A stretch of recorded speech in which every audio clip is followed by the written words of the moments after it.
Hi everyone, thank you very much for joining. This is another in the series of webinars we do here at Panalyt, and we're very happy to do another one of these sessions in conjunction with our colleague Fede at PeopleOPTI. So this webinar today is on the practical business application of organization network analysis, what we call ONA, often called relationship analytics, relational analytics. So we'll be talking about this topic today and having a discussion between myself and Fede around some practical use cases of ONA and how it can be applied to making business decisions. So a little bit about myself. My name's Daniel West. I'm the founder and CEO of Panalyt. I've spent over 20 years in-house HR. I previously was the head of HR for Apple in Japan and Australia, and then worked for Apple in Cupertino running the US sales and global online store HR. I've run HR for a global commodities company of 17,000 odd people out of Hong Kong. I've worked as the international head of HR for Uber during the super high growth period where we went from a couple of hundred people to several thousand in the space of a year and a half, which I don't recommend anyone do, but was a great learning experience. And I then spent several years doing independent consulting for high growth organizations, and particularly in the area of setting up their HR tech stack and setting up organizations to be able to leverage data to make better people decisions. And when we looked around in the market, this is now 4 years ago when we set up Panalyt, and we looked around in the market, and there didn't seem to be anything that we could just buy off the shelf to plug into the HR tech stack of a high growth company and get going immediately with providing data to very data savvy managers. And so we decided to start building our own product, and that became Panalyt. And here we are 4 years later, and the world of people analytics has grown tremendously over time, and we're very happy to be part of this fast moving segment of the HR tech market. Over to Fede. Well, thank you, Dan, for the invitation, and thank you, Panalyt, for being all here, sharing what is ONA and talking about the applicability of ONA, which is a new discipline for HR. So let me share with you my background. I have more than 15 years as an HR consultant. I have recently did a spin-off of my other company, BDH, and now I run as a CEO and founder of PeopleOPTI. I came across people analytics almost 8 years ago, so I consider myself as a dinosaur in the discipline, at least in Latin America.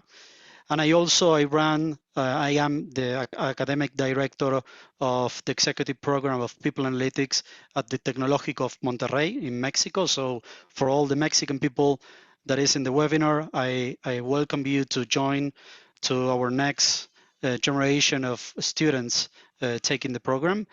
And my background running projects with multinational companies in Latin America, helping them to build analytical capabilities around people analytics, and also helping them to solve business challenges as attrition, absenteeism, sales, and many others, has led me to question how we can scale the adoption of people analytics in HR from what I consider to be a push strategy, which is a consulting strategy, to a pull strategy that has to do more with the technological side. And that's why PeopleOPTI is a partner of Panalyt, and we are helping companies in Latin America to scale the adoption from a technological perspective of people analytics. So we are very happy and glad to share all of this information that we have to share with you guys in this webinar. So Dan, if you're okay, we can start with the presentation and what we have to share. Just to... That's great, Freddie, thanks. Are you okay? I'm sorry. Yep. We were Yeah. Sorry, I was on mute. I was just saying yes. Great to be here. okay. Yeah. Please go ahead. So just for all of you to be at the same page, we were talking with Dan that we are going to do this as a dialogue, not as a monologue of slides. So I hope this is more enjoyable for you guys on the other side of the computer. So just to begin, we wanted to share what is ONA, or Organizational Network Analysis, or Relational Analytics. And if you Google what is ONA, you're going to have many descriptions or type of sentences that describe what is ONA. Some of the descriptions that makes more sense to us, considering Panalyt, is that ONA is a very structured way to visualize and to analyze how communications, information, and decision flow go through an organization. It's a more practical way to understand how we collaborate within a company. And this is something that in the past has been invisible for HR practitioners, has been invisible. We knew that it was there, but up and since this kind of technologies, it was invisible to all of us. It was invisible to describe how collaboration flow went through a company. And what we want to do throughout this webinar is to explain you, to share how this can be visible for you to make better decisions about how to manage more effectively people. I don't know, Dan, how you will, if you have a different perspective, but also from your past experiences at Apple or Uber, how would you describe this for our attendees? Yeah, I agree largely with what you were saying. It's obviously we at Panalyt and I know you're on the same page that we think of how do we make people data practical, useful for HR and line managers, and no different as we approached ONA is it has to be a practical tool, and I think up until we started really grappling with how to make the interface really useful for line managers, how to sort of simplify and focus the data and the visualizations. I think ONA has a history of feeling very theoretical, very data science, very difficult to apply, Inaccessible. Inaccessible, exactly. And so we really we really think of ONA as another data source. As you say, kind of you always knew it was out there. And I've seen, particularly at Uber, one-off pieces of analytics using it. And so I've seen the potential of it, but I've also seen the massive limitations of when it can only be analyzed by data scientists and it can only be done as a one-off piece of analytics. It looks very powerful, but it's actually not very practical. And we've approached it as, well, look, it's another data source. So how do we connect that data source to our traditional HR data? And then once you're able to do that, and that's what we focused on is okay, it's another data source. Let's merge it with the rest of HR data, and then how can we then make the visualization practical and useful? But that real key thing is treating it like any other data source. Fine, it's a very, very large, complex data set compared to a lot of HR data, but yeah, that's kind of how we've approached it and how we've thought of it, and as I say, it really comes out of having seen why it wasn't working before at other companies, and so we've tried to just particularly address that point of making it just tangible and actionable. Great. And one question that I have for you, since you are one of the creators of Panalyt, is this accessible to any kind of company, or this is just for very big multinational companies? This is usually a question around ONA. Yeah, I agree. It's a slightly different answer when we think about Panalyt, the pure kind of traditional HR data of Panalyt, where for a very small organization, 100 people or less, even 200 people, if it's sort of all in one country, all in one business, you start to go, what really is the value of a standalone people analytics tool for a very small organization. But ONA, I think, is quite different, because even for a relatively small organization, you can gain a tremendous amount of value from understanding how relationships are formed, how connected people are into a company. There's a tipping point for organizations when you go beyond, let's call it, 70, 80, 90 people, when suddenly not everyone knows each other anymore. You don't have it's hard for the C-suite, at that emerging C-suite, to have their finger on the pulse of every relationship the way they were. And I think the simplified version of ONA that we've really created, I think, is very relevant for those kind of high growth organizations where they feel they're losing touch.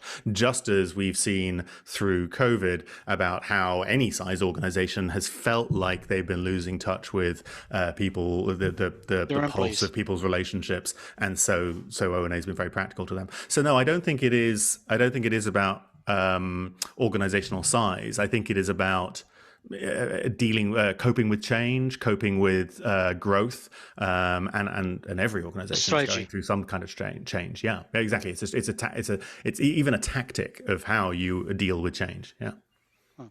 So what we like to talk about during this webinar are very specific use cases. We thought with Daniel, what were the more hot topics about ONA and how we can make it more practical and applicable in your companies. So these are the topics. Then I don't know if you would like to give like a snapshot of each bullet, but yeah, absolutely. So we obviously, in the interest of time, we've tried to focus in on things that we think are going to be immediately practically valuable to everyone. So just to bring it down to these 4 points. So the first one, we're going to talk about attrition/disengagement, how you can very simply use relational analytics, this collaboration data, to understand where your attrition risk lies, or where your risk of disengagement lies in the organization. Then looking at how you can understand the effectiveness of your onboarding. Very relevant during this kind of remote working, hybrid working environment, again, where you don't have a physical interaction with new hires and an innate understanding of how they're connecting to the culture. Using ONA, you can really bridge that gap. Talking about collaboration, where many organizations have organizational silos, and how you can identify those silos and work to bridge the gaps between those silos. And lastly, sales effectiveness. So how can you leverage the relational analytics and understanding of how your sales teams are building relationships with external parties? Because remember, this ONA data comes out of your email, chat, calendar systems, and we particularly only look at metadata, just the who from, who to, and the timestamp. We don't look at content. But even with that very, very limited metadata set, you can understand the relationship between individuals inside the organization, but also external to the organization. So in sales effectiveness, we're looking at that key indicators of relationship strength between salespeople and their clients, to help them understand the nature of the relationship. Do you have the relationships with the right people? And do you have relationships that are going to drive sales? Excellent. So let's start then. Let's start with the first topic, which is attrition and disengagement. Yeah. So the way I see the use of ONA for understanding attrition risk and disengagement, I think is a really good starting point. It's a good illustration of the usefulness of this network data overall. We look at a couple of several different metrics within the within our ONA analysis dashboards. And one of those measures is looking at relationship strength over time, the strength of your relationships with your colleagues, and another metric that it looks at is the number of strong relationships that you have within an organization. Thanks. So the way our dashboard is laid out, and you can see it on the screen behind me as well, is individual nodes or individual employees, and the edges are the connections between them. And we have a number of metrics like the volume of communication, how quickly people reply to each other, what we call reciprocity, so how equal communications is. We use a number of metrics to derive a collaboration score, and then the extent to which you have a high collaboration score between yourself and another individual and their reciprocal relationship to you will establish if that is a strong relationship rather than a weak connection. And the way we think about attrition / disengagement is, do you see your relationship score dropping over time? And actually, do you mind hitting the next slide as well? I think that's, yeah. So we convert that very visual, what we call the explorer, your ability to explore relationships, we condense that down to obviously line charts and graphs over time, so you can understand relationships moving over time for a team or for an individual. And what you can see is relationship score changing and number of relationships changing. And there's a clear dynamic around where number of relationships drop, even though the average relationship score stays the same. And this is a very, very clear indicator of people disengaging from the organization and focusing on what they think of as their close friends or their close connections. So if someone's very rapidly going from having 20 or 30 strong relationships, and they've condensed that down to 3 or 4, then that's a very clear indicator of people either being excluded from the culture or they are pulling away from the culture. In a way, Dan, if a company is working on building a culture, for example, let's say in a transformation process or in a business transformation process, you can measure how the culture is aligned with that business strategy, and to try to measure if your initiatives is somehow translating into more a cooperative kind of workforce or more collaborative workforce. Is that the practical side of this, for example? Yeah, no, absolutely.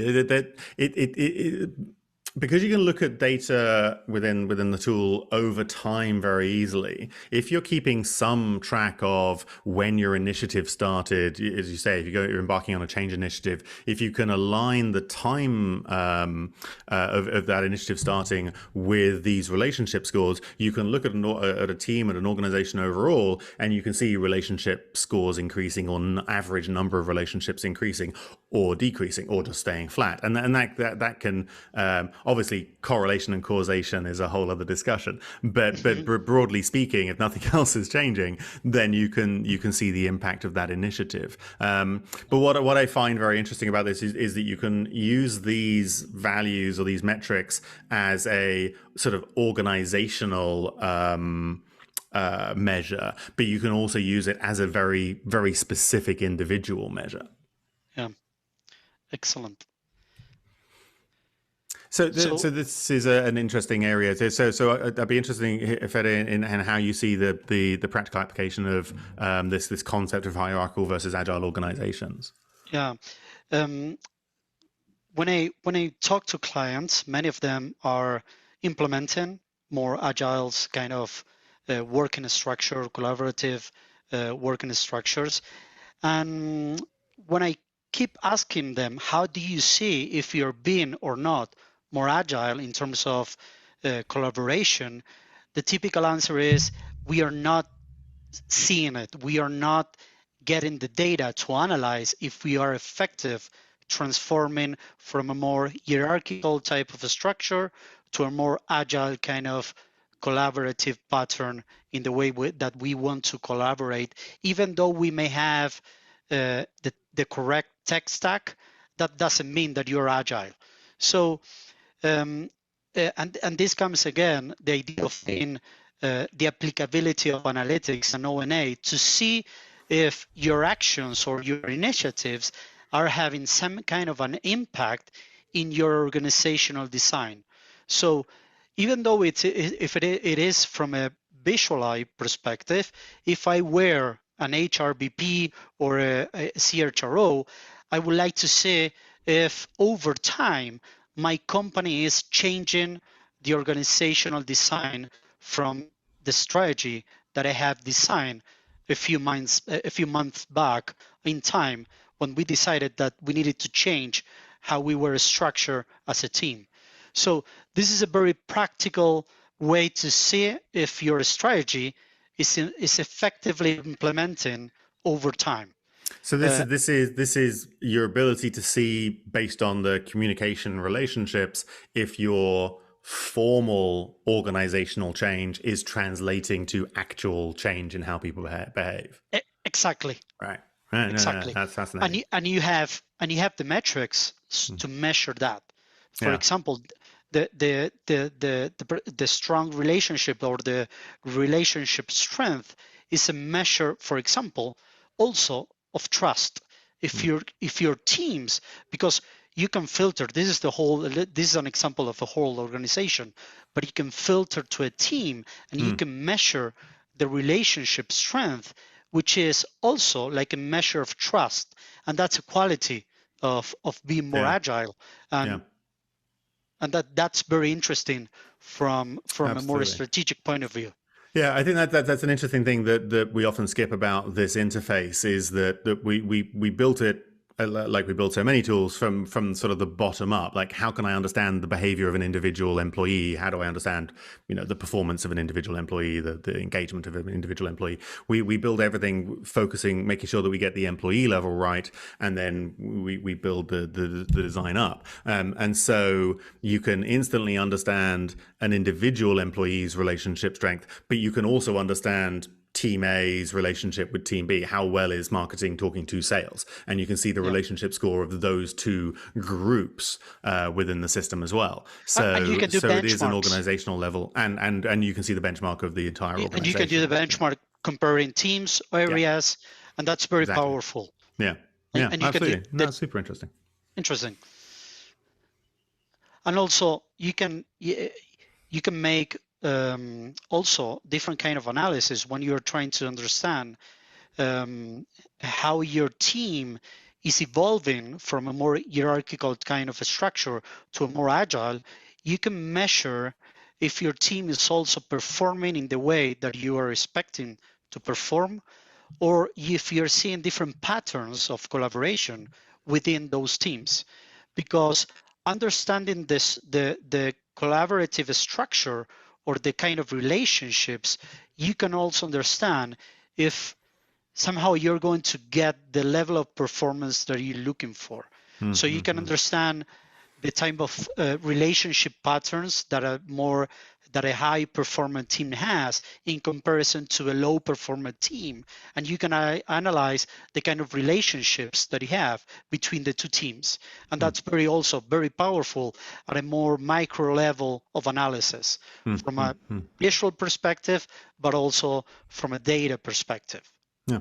No, absolutely. No, these are very good. Again, you can see at that granular level or that high level. I think we should move on to the next topic of onboarding. So this is onboarding's a good example of what I was saying before about getting down to that individual level data, so that you can make practical interventions with specific individuals in order to reach a goal. I mean, obviously, our goal during remote working and hybrid working is to make sure that we're giving the same type of onboarding experience as if they were actually physically in the office, and that's a very, very hard thing to achieve. And one of the things I think every HR team and managers being concerned about is how can you ensure that your new hires are onboarding to the organization and getting culturally connected to the organization.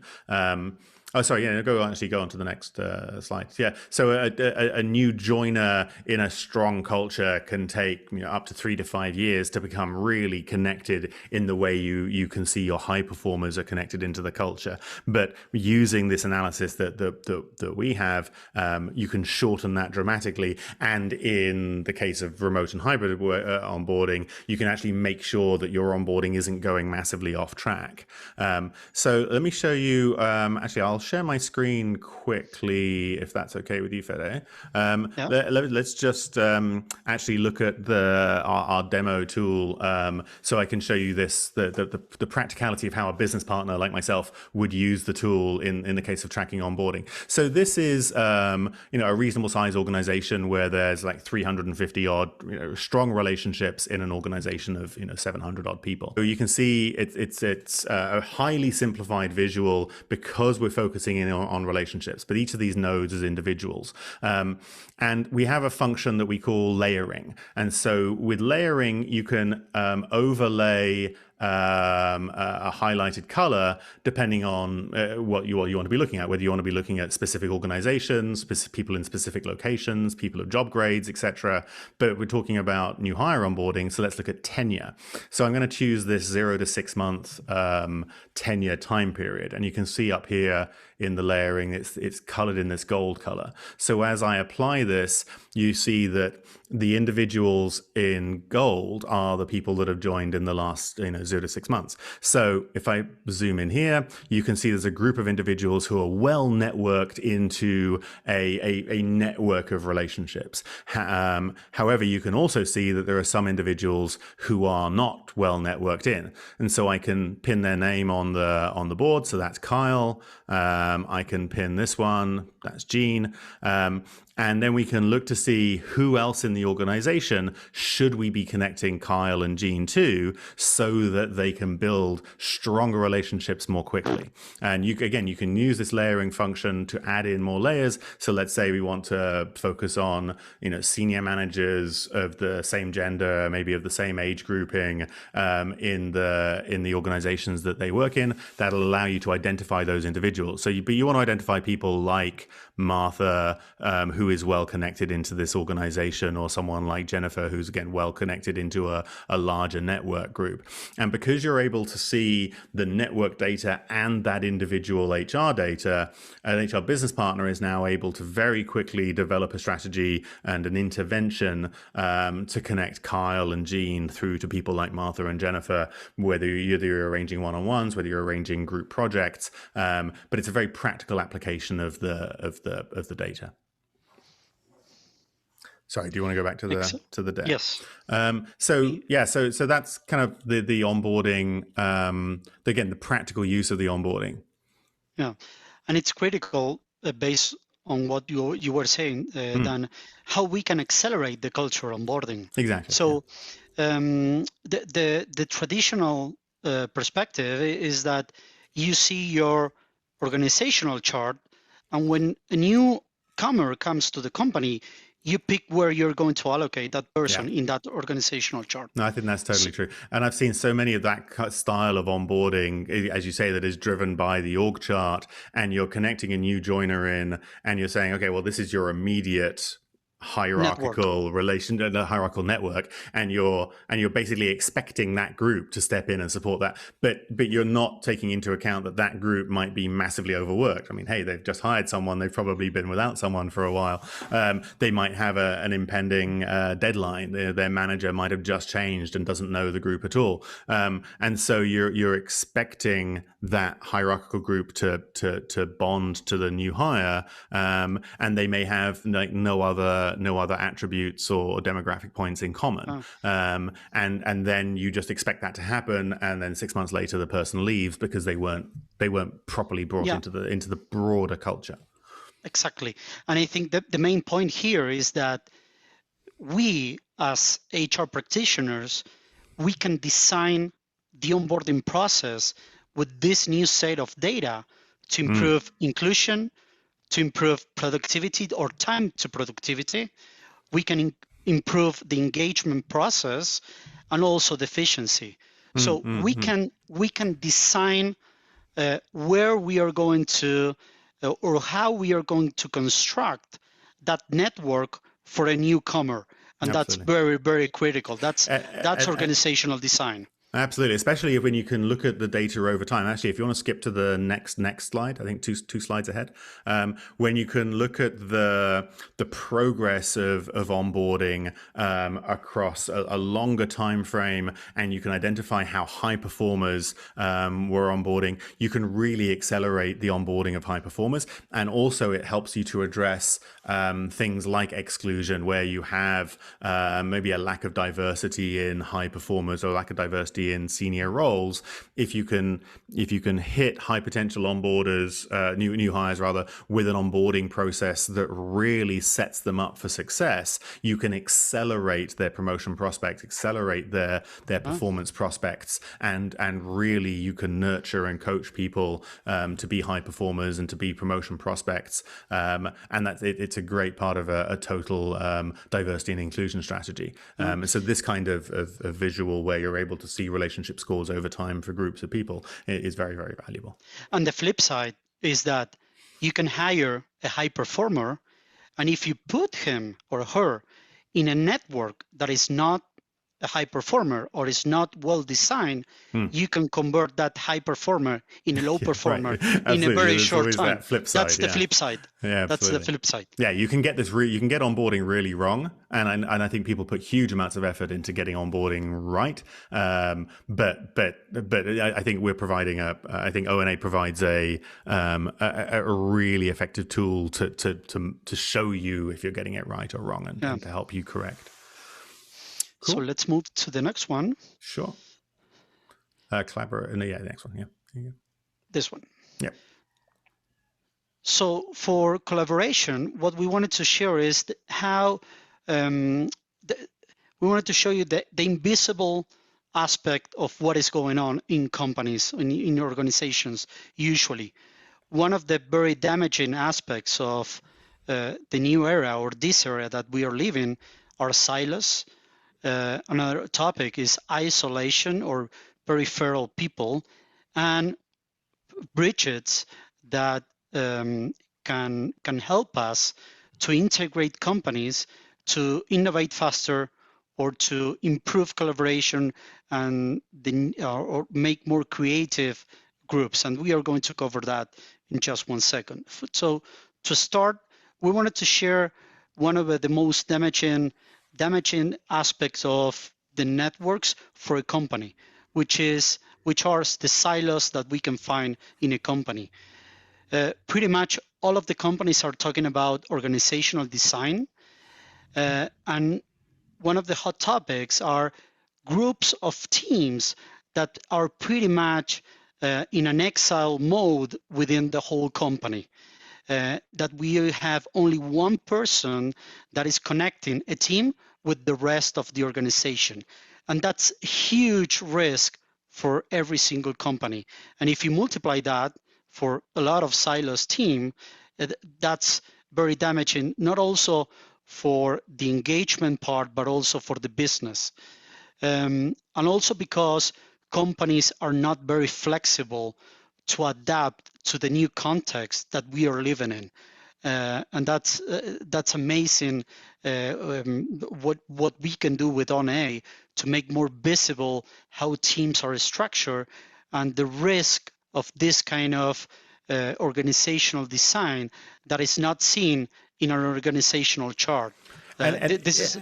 And you mentioned the organizational chart. I mean, it's kind of built into how we think about organizations. We build these organization charts that are, by definition, silos. But then, so that's how we build an organization. That's how we, as we were saying, onboard people within their silos. And then, but then we kind of magically expect the organization to behave differently. We magically expect the organization to cross collaborate and to communicate freely. But we've structured it to be silos. Yeah.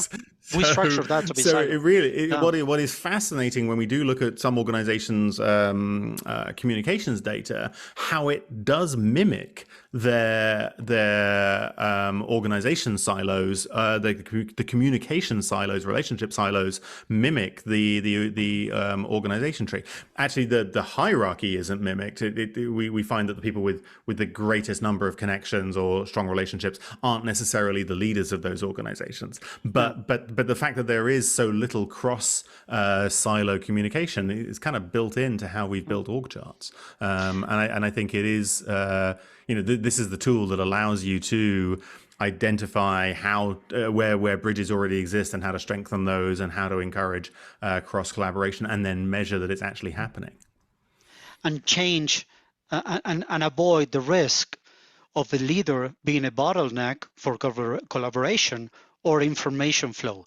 So we've seen that so many times, or we've seen where we see on the communication chart a bubble of people that only talk to each other, and there's one connector. And you immediately identify, okay, well, that's typically one location, and then that's the one manager of that location. And every piece of communication is going through that one person, and that location is just isolated from the rest of the culture. And that's something. And that leader is stopping the team. And that leader is stopping the team from being effective. Yeah. And that's interesting. That's when I worked at Apple, and I was brought in as the head of HR for Apple Japan, because after very, very many years, someone had finally figured out that's what was happening with Apple Japan, that the Japan organization was essentially cut off from the rest of the company because all communication was going through a couple of leaders. And with turnover of those leaders, it became apparent that no one knew anyone else. So I was brought in to establish a different new culture where individual teams would have connections directly with their counterparts elsewhere. But that had been going on for 10 years. And you'd like to think that if you had this kind of tool, this kind of ONA analysis available, people would have been looking at it more routinely and understood that organizational risk much, much earlier. So the next case would be isolation. And I am going to connect it with one of the questions that we have in the chat, is if one should have access to being as an employee, if one should have access to this kind of data. It depends on the culture, obviously. First, it depends on the culture. It depends on how democratized data is within a company. And also, it depends if this information is going to be used along HR. If it is only just going to be used by an employee, it's very, could have a gray area of analysis. But if it is used with HR, it's very powerful. It's very powerful to design. This person could be a new joiner to the company. So HR can help this new joiner to build the relationships and to specifically select with what employees this person needs to build the culture fit with the company. And that's very powerful. Yeah, I agree. It can't be done in isolation. As you say, there's a negative value in making this available to managers or individual employees about themselves without HR leading a communication and education and a sort of a toolkit of how we're going to use this as a company to improve our communication and improve ourselves. But I think with that context, I think an individual employee being able to see their breadth of relationships, I think can be a real revelation to show that you either don't have the relationships that you thought you had. In your head, you think you're very sort of broadly connected, and actually, if you look at the numbers, you're really not. Or the flip side, you think that you're not particularly networked, and actually, you have been developing good relationships. And I think giving a sense of sort of real data to support people's perceptions or correct people's perceptions, I think is really important, especially for managers. I think for managers to understand that at least on their digital footprint and meetings footprint, they don't have strong relationships with their team members, I think can really help managers to improve in that area. And for HR, from a more proactive side, you can identify who are the people that are isolating as a pattern, and you can attack that risk before they leave the company, because they are consistently destroying relationships and connections, and that's a clear predictor of attrition risk. And I think you're. I think this is an articulation of kind of people ask what is the point of people analytics, and this is a real distillation of this. To a large extent, the point of people analytics is to help us all focus our energy and focus the limited resources we have in HR and as managers on the right area. There's 100 things we could do as HR business partners every day, and we don't have time to do all of them. Where do we focus our effort? And having the data and having, in this case, the sort of the clear focus areas of what's going to affect the most change and the most benefit for the company. This is how you prioritize your time. If you don't know what you should be focusing on and what's going to have the biggest impact to your company, practical people analytics and ONA particularly is going to give you that focus. Yeah.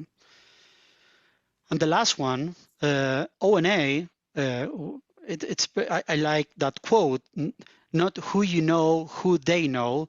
It's critical to understand with whom your employees are connected. And depending on who they are connected, you're going to understand pretty much your business outcomes, your future business outcomes. So bridges or brokers in your company can be seen as with different type of interpretations.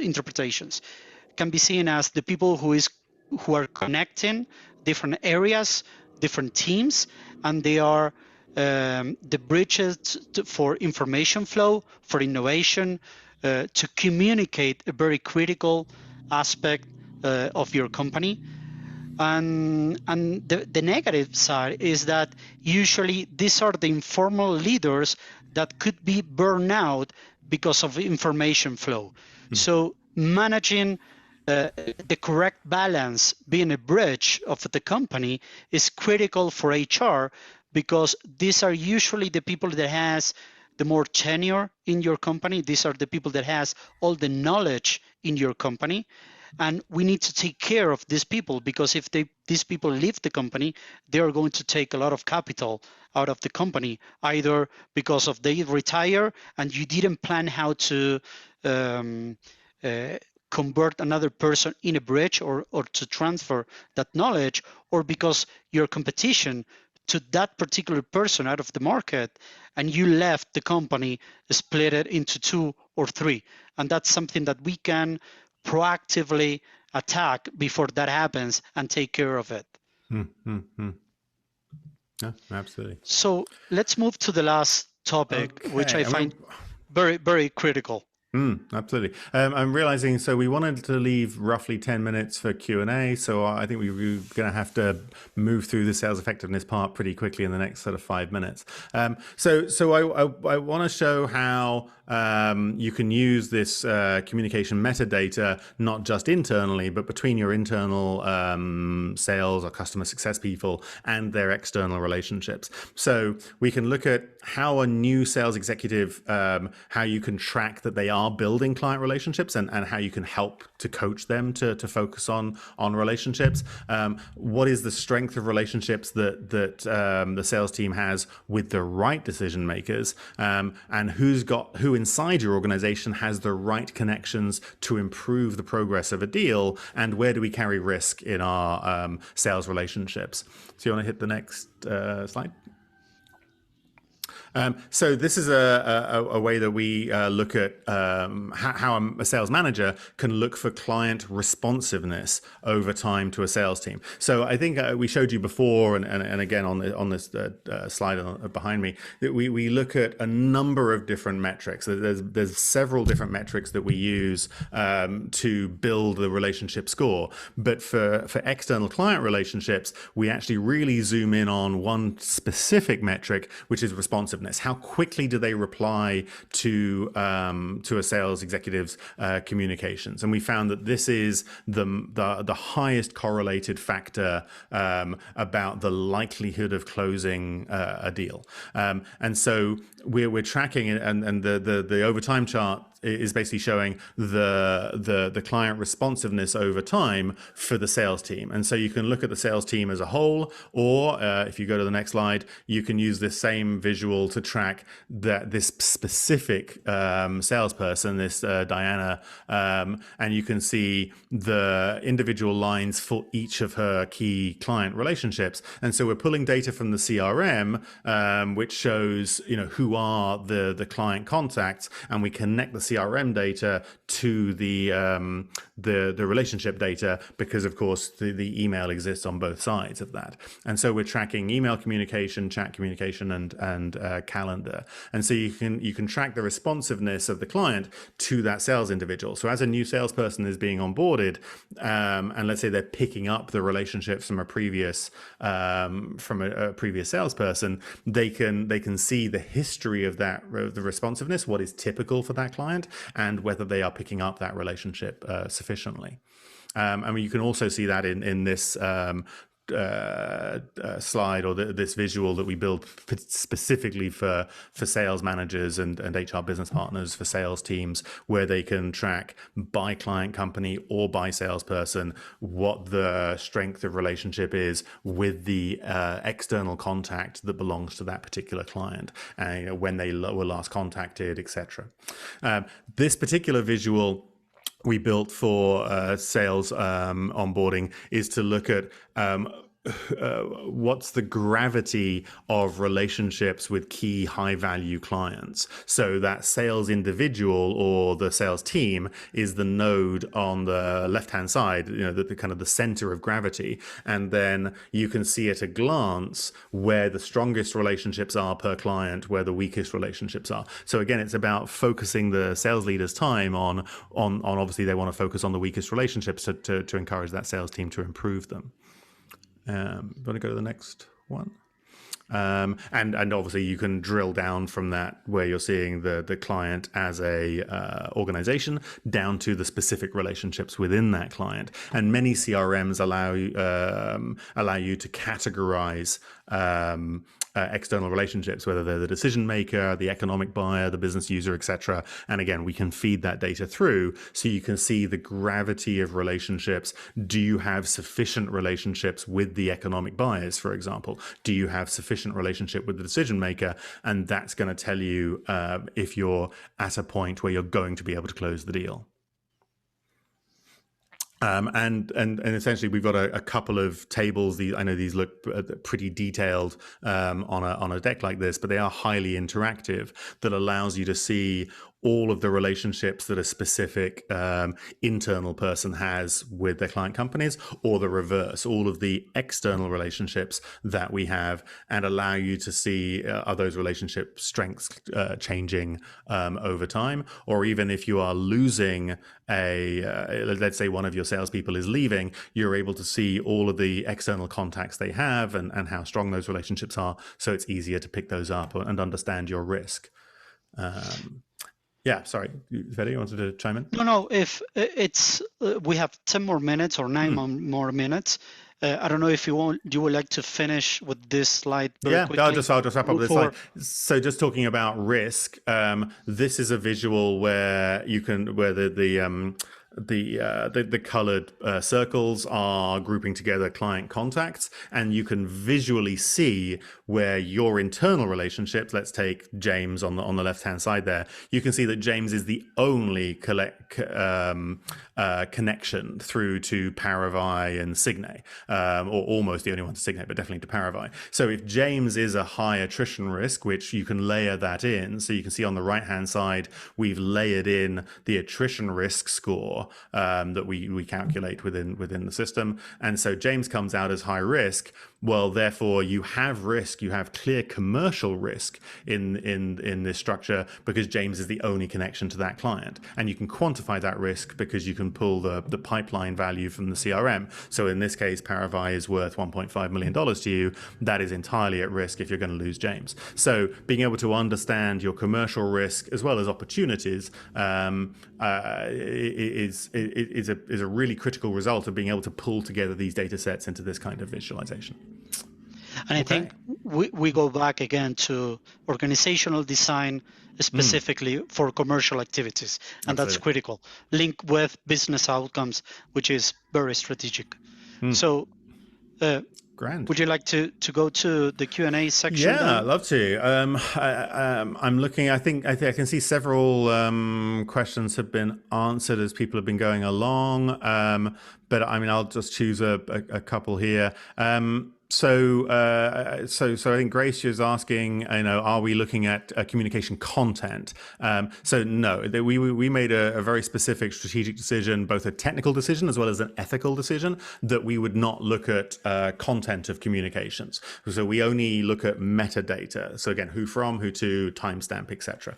And we feel we gain absolutely sufficient information to understand the strength of relationships. I think that question goes on to ask, what other factors we use beyond just volume of communication. Well, we look at the volume, we look at the reciprocity, so how equal communication is, how quickly people reply, and of course we look at the you can filter based on tenure, gender, grade, organization, seniority, etc., and take those things into account as you're doing your own analysis. But in terms of us calculating the attrition score, it is a number of metrics, and the combination of those metrics we find is a very strong approximation of your digital footprint relationship, especially when you've got email and chat and calendar data all built in. I think that relates to another question I saw earlier. Someone was asking, are we looking at data beyond what you can see in Microsoft Workplace Analytics?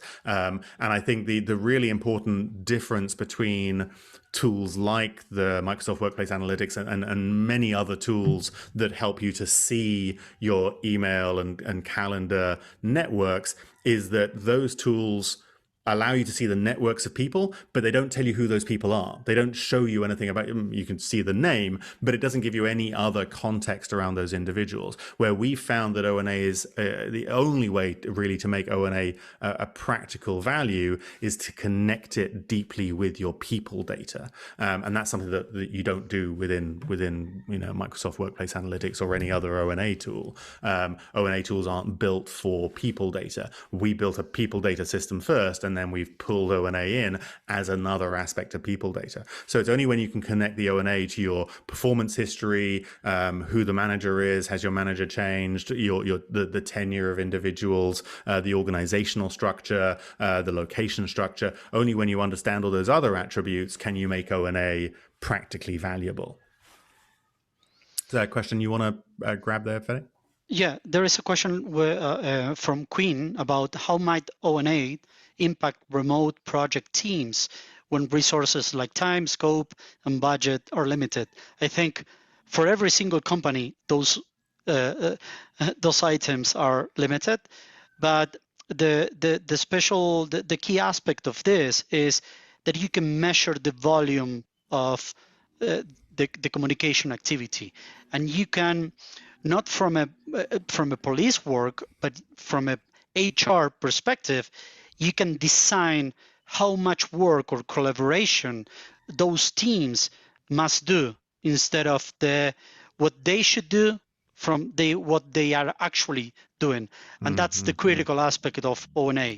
You can make visible what you design on a PowerPoint, and that's very strategic. Yeah, I agree. A question I just saw came up. One of the possible use cases that we didn't cover is knowledge sharing in the case of someone leaving the organization. I mean, it's a good question. Just to briefly address how that works is when you understand that someone is leaving the organization, whether you've predicted it using data or whether they just quit, you can look at what their network of relationships is. And actually, this isn't just about offboarding. This is also about promotions and succession planning. You look at what the relationship spread is of a well-performing person doing a particular role. So let's say your CFO is leaving. You would look at, okay, what relationships does the CFO have across the organization that helps them to be genuinely successful, assuming that person person was successful. And so as the new person coming into that role, they should be set up with an onboarding plan for that role, whether it's a promotion plan or you're new hiring in. Their onboarding plan should be designed around connecting with all of those listed relationships. Now, that is how you establish knowledge sharing. That's how you set up a new person in that role to be as successful, at least, as their predecessor. Obviously, this does not work if you're talking about someone who's leaving because they were ineffective. But if you think someone was effective in the role, you want to replicate their relationships. And so you can do that very visibly. And I think one of the previous slides we looked at about sales relationships is essentially the same type of thing. When a salesperson leaves, you want to be able to replicate all of their external relationships. We apply exactly the same tool for the offboarding or promotion succession planning process. But it's a great question, and I think it's an absolutely fantastic use of ONA. Again, it's about, I've hired many C-suite people, and it's always been a challenge to think, okay, what is going to be their most effective onboarding? And you look at the org chart, and that doesn't actually help that person to be more effective. Okay, you're going to meet all the senior people in the organization, but those aren't the people that are going to give a new CFO the information they really need to do their job day to day. One of the questions that I saw was regarding privacy and the kind of data that we use to do this. I saw that too. So the question that I would like to ask you, and also I would like to answer, is that are we getting information that we shouldn't be getting from all of these systems? And the answer is no. All of like technologies like Microsoft 365, Slack, Yammer, they are all tracking the timestamp of collaboration. They are all tracking this information.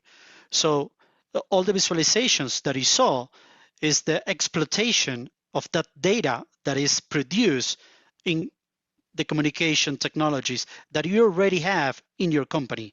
Yeah, and I agree. And I'd like to add on that all of those tools, just as we were just talking about MS, Workplace Analytics, all of those tools are producing their own analytics front ends. They all know that their customers want to be able to access this data. Every tool will have that data available to you, whether it's Slack or whether it's MS or G Suite. That data is accessible. It's just not very useful the way they present it. So I think what the one point I'd make to the organization or the stakeholders making the decision is that data's out there. It's available to be used. We need to make a proactive decision about how we're going to use it. And the second point I'd like to make is it has to be communicated to employees. Employees have to be made aware that this data is available. Like, you must know this data is available. This is how we're going to use it. And it goes back to an earlier point. I think we were talking about, Fede, about like, is this useful for individual employees? I think we agree that we think it is useful for employees, but I would say even more than that, you want to try to make it available to employees so that they understand the transparency, so that they have transparency. They understand, oh, okay, this is what my manager can see about my activities. What is the trade-off? Exactly. I feel better that I now know what it is instead of me imagining what they're seeing. And I think that's much more powerful to get employees sort of feeling okay about that data being available. When you can be transparent about A, the fact that you're doing it, and B, what it actually means to them. I think people don't like data about them being available to their manager when it's not even available to them. And whenever I've seen an organization, and I've seen many of the organizations institute some sort of secret grading structure, they've graded all the employees, but they don't tell the employees what their grade is. Employees hate that. So the same thing goes with the communication data. It's like, don't gather it and share it if you're not going to tell the employee what it is. Yeah. Or if you're not going to gain anything from the data that you're sharing. Yeah, exactly. If you don't have a practical plan about how to use it, I 100% agree. I think we've hit the end of our time. Thanks to you, Fede, very, very much for the invitation in this conversation. Yeah, thanks, and thanks to everyone for joining. We really appreciate your time and your great questions. we are going to make the deck and the recording of this webinar available to you shortly. And obviously, actually, Fede, you want to go to the next slide? I think it had our contact details on there. Obviously, you can ping Fede or myself directly, and you're welcome to you're welcome to contact myself at djw@panalyt.com and Fede at Federico@peopleopti.com. Do ping us directly with your questions and any queries you have. Thank you so much, everyone, for joining. Thank you. Thank you, Fede. Thank you, Daniel. Cheers, folks. Have a great rest of your day. Cheers. Or a good sleep wherever you are. Cheers. Thank you. Bye now. Thank you.